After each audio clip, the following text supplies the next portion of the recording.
ሼክ ጥያቄ ስለ ዊትር አስመልክቶ ነው። እናም ሐሳቤ የዊትር ሰላትን 2 ሲደመር 1 ለመስገድ ካሰብ ሁለቱንም አያይዤ ማለትም ሁለቱን በመስጊድ አንዱን ደግሞ በኋላ ወደ ቤት ስመለስ መስገድ እችላለሁ።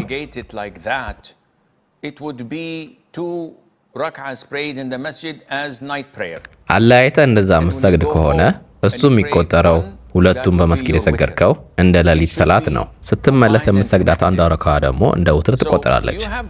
መሆን ግን ያለበት ተያይዞና አንድ ላይ ነው። እናም 2 ምርጫዎች አሉት።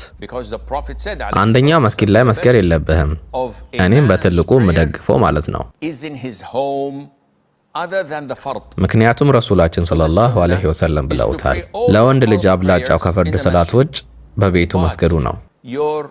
እናም ሱናው ሁሉንም የፈርድ ሰላቶች በመስጊድ መስገድ ነው። ሌሎቹን የሱናም ሆነ የራቲባ ሰላቶችን ከፈርድ ሰላት ቅድሚያም ሆነ በኋላ የሚሰገዱ ሱና ሰላቶችን በቤት መስገድ የሚደገፉና የበለጠ አጅር የሚያስገኙ ናቸው።